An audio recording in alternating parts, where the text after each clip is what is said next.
Graça e paz, meu irmão. Gratidão damos a Deus pela oportunidade de viver mais um dia na alegria e na presença do Senhor.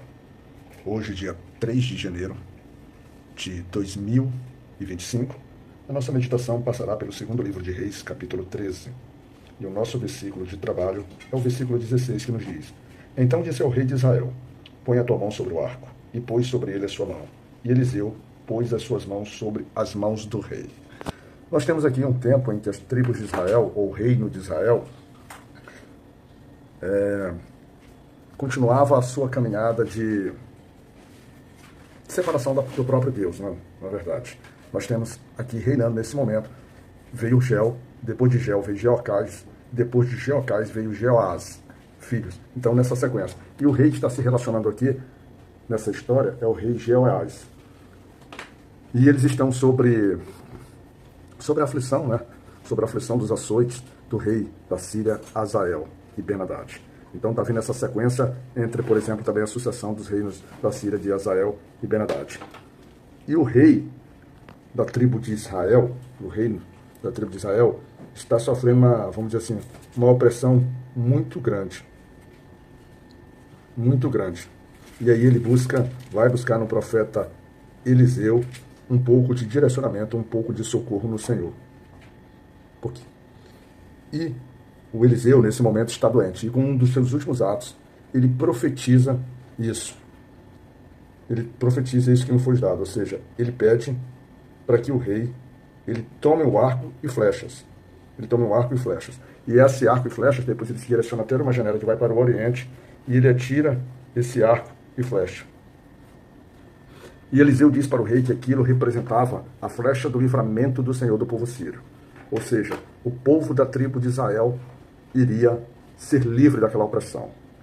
Mas o interessante de todo o processo, quando a gente recebe essas, vamos dizer assim, esse direcionamento, essas profecias, a gente tem uma grande dificuldade de entender, na verdade, até a medida daquilo que nós devemos fazer, conforme o direcionamento do Senhor, já que nós vamos buscar o Senhor, mas na hora da nossa aplicação vem o nosso próprio relacionamento, a nossa intimidade, ou seja, a compreensão do que nos diz.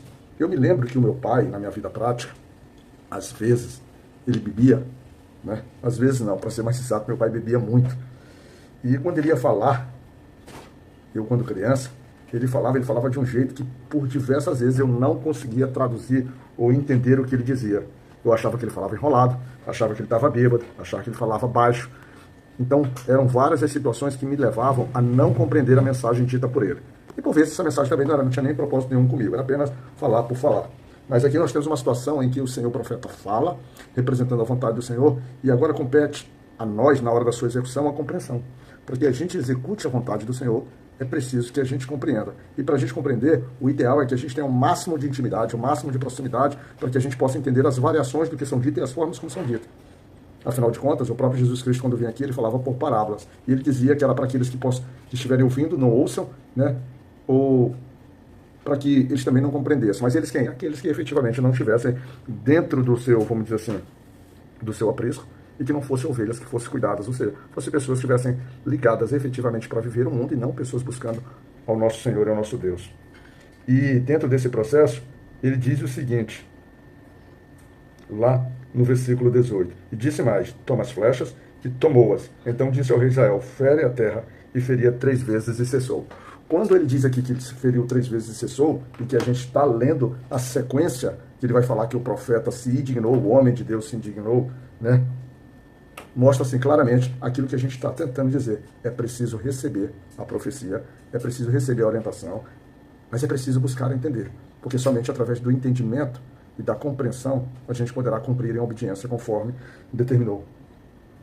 A passagem aqui nos leva a entender que, por vezes, a gente tem uma medida da aplicação prática daquilo que nós deveríamos fazer e nós não fazemos. E nós cessamos, nós paramos, ou por uma falta de crença, ou porque entendemos que já estamos cansados, que já estamos sem forças. Mas como o Senhor nos daria algo que não fosse efetivamente o resultado de sua vontade?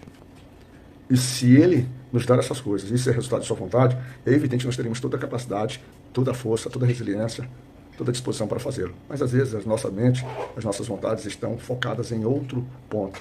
E aqui, a representatividade das 3 vezes, o profeta diz que nós limitamos a ação, limitamos o resultado, que deveríamos alcançar a amplitude do resultado, que deveríamos continuar e continuar e continuar a lançar flechas, a ferir a terra, conforme o Senhor tinha determinado, até que o próprio homem de Deus, através, ou seja, até que o próprio Senhor, através do homem de Deus, falasse para que cessasse. Mas não. Por vezes nós cessamos a nossa própria caminhada no Senhor, ou nós paramos a nossa ação devido à nossa, talvez, até própria falta de crença, falta de fé. Às vezes a gente está cumprindo a tarefa, mas está cumprindo sem a fé necessária, sem a inspiração necessária e sem o foco necessário no amor do Senhor. Então medita sobre isso quando você receber esse tipo de missões, esse propósito, e principalmente quando você estiver em desafios, em sofrimentos, e que você buscar o homem de Deus, buscar o próprio Deus para te socorrer. Esteja atento, que às vezes o teu socorro ele vai exigir de você força, persistência, resiliência, vontade, obediência e principalmente fé no Senhor. Tá certo? Graça e paz nessa sexta-feira maravilhosa. Estamos chegando ao final da semana. O ano está começando. Deus possa te abençoar, cuidar da tua família e que Deus te cuide, meu irmão.